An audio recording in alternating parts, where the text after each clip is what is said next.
Hi అండి. అందరికీ నమస్కారం. Welcome to my channel. ఈ వీడియోలో ఏపీ ప్రభుత్వ పెన్షనర్లు నవంబర్ నెల పే స్లిప్‌లో తప్పక గమనించవలసిన అతి ముఖ్యమైన విషయాలు ఇవే అండి.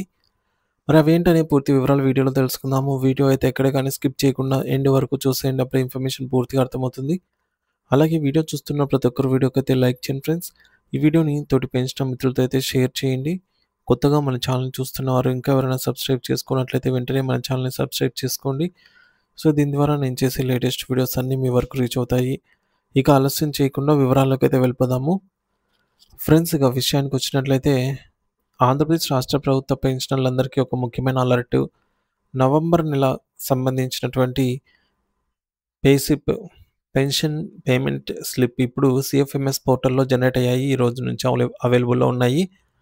కేవలం పే స్లిప్స్ డౌన్‌లోడ్ చేసుకోవడం కాకుండా అందులోని ఈ క్రింది అంశాలను క్షుణ్ణంగా పరిశీలించుకోవాల్సిందిగా అయితే మనవి అండి. అవేంటంటే మొదటగా వ్యక్తిగత వివరాలను సరిచూసుకోవాలి.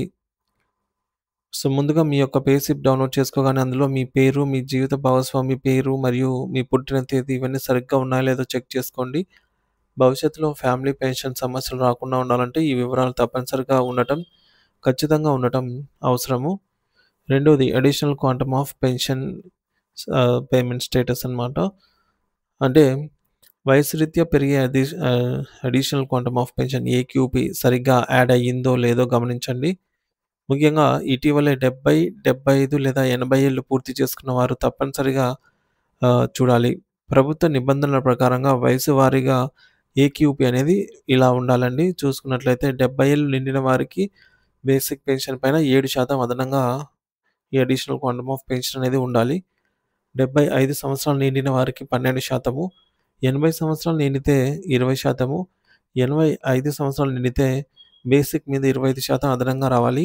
90 సంవత్సరాలు నిండిన వారికి 30%, 95 సంవత్సరాలు నిండిన వారికి 35% మరియు 100 సంవత్సరాలు నిండిన వారికి 50% అదనంగా అయితే రావాల్సి ఉంటుంది. సో, అది కరెక్ట్‌గా యాడ్ అయిందా లేదా అనేది చెక్ చేసుకోండి. మీ వయస్సు ప్రకారంగా ఈ పర్సెంటేజ్ ఆహ్, మారిందా లేదా అనేది చెక్ చేసుకోండి. సో, మీ ఏజ్ గనక ఇప్పుడు ఈ నెలతో పెరిగితే ఈ స్లాబ్‌లలో ఏదో ఒకటి ఖచ్చితంగా మనకి యాడ్ అవ్వాల్సి ఉంటుందన్నమాట. ఇకపోతే ఆదాయపు పన్ను మినహాయింపు. 2025, 26 ఆర్థిక సంవత్సరంలో మీరు మీ యొక్క పెన్షన్ నుండి ప్రతి నెల ఎంత టాక్స్ కట్ అవుతుందో గమనించి ఒక డైరీలో రాసి పెట్టుకోండి. మారుతున్న ఆదాయపు పన్ను నిబంధనల వల్ల చాలామందికి మినహాయింపులు తగ్గే అవకాశం ఉంది కాబట్టి చివర్లో ఇబ్బందులు పడకుండా ఇప్పుడే సరిచూసుకోవడం మంచిది. నాలుగోది కమ్యుటేషన్ మరియు రీస్టోరేషన్ తేదీలు. మీరు రిటైర్ అయినప్పుడు తీసుకున్న కమ్యుటేషన్ అమౌంట్ ఎప్పుడు చెల్లించబడుతుంది? అది తిరిగి ఎప్పుడు పూర్తి స్థాయిలో పెన్షన్‌గా మారుతుంది అనే వివరాలు పే స్లిప్‌లో ఉంటాయి. So, starting date, ending date ఇవి చెక్ చేయండి.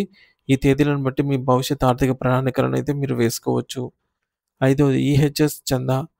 భార్యాభర్తలిద్దరూ కూడా ప్రభుత్వ పెన్షనర్లు అయితే నిబంధనల ప్రకారంగా ఎవరో ఒకరి పెన్షన్ నుండి మాత్రమే హెల్త్ కార్డ్ చందా అంటే రూ. 225 కావచ్చు, 300 కావచ్చు.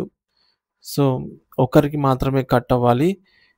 సో, ఇద్దరి దగ్గర కట్ అవుతుంటే వెంటనే సరి చేయించుకోవాలి. అలాగే ఈ మేరకు స్లిప్‌లో చూపించినట్టుగా 300కు బదులు 225 కట్ అవుతుంటే కూడా గమనించండి. ఇక ఆరోది కరువు భత్యం డీఆర్. మీ యొక్క పే స్లిప్‌లో చూపిన బేసిక్ పెన్షన్ ఆధారంగా 2022 పీఆర్సీ ప్రకారం సరైన డీఆర్ శాతం వేయబడిందో లేదో చూడండి. ఏదైనా రివైజ్డ్ ఫిక్సేషన్ జరిగిన వారికి బేసిక్ మారుతుంది కాబట్టి దానికి తగ్గట్టు డీఆర్ వచ్చిందో లేదో సరిచూసుకోవాలి. ఇక ఏడవది ట్రెజరీ వివరాలు. మీ పెన్షన్ ఏ ట్రెజరీ ద్వారా వస్తుందో ఆ ఎస్టీఓ యొక్క డీడీఓ కోడ్ మరియు టీఏఎన్ నంబర్ పే స్లిప్‌లో సరిగ్గా ముద్రించబడిందో లేదో గమనించండి. ఇక ఉత్తర ప్రత్యుత్తరాలకు ఇది చాలా ముఖ్యము. ఏమైనా ఒకవేళ మీరు ఇప్పటివరకు చూసినటువంటి డీటెయిల్స్‌లో ఏమైనా మీ యొక్క పే స్లిప్‌లో మార్పులు గాని, లోపాలు గాని ఉన్నట్లయితే ఏం చేయాలి అనేది చూద్దాము. సో, పైన తెలిపిన వివరాల్లో అడిషనల్ క్వాంటమ్ ఆఫ్ పెన్షన్ గాని, టాక్స్ గాని, ఈహెచ్ఎస్ గాని, డీఆర్ గాని తదితర ఏవైనా సరే తేడాలు లేదా తప్పులు గమనించినట్లయితే మీరు ఏమాత్రం ఆలస్యం చేయకుండా సంబంధిత ట్రెజరీ అధికారికి రాతపూర్వకంగా ఫిర్యాదు చేసి సరిచేయించుకోండి. ప్రభుత్వానికి పెన్షనర్ల విజ్ఞప్తులు మరియు పెండింగ్ సమస్యలు. బిల్ నంబర్ సమస్య. పే స్లిప్‌లో పెన్షనర్‌లకు సంబంధించి బిల్ నంబర్ లేకపోవడం వల్ల స్టేటస్ తెలుసుకోవడం కష్టంగా ఉంది.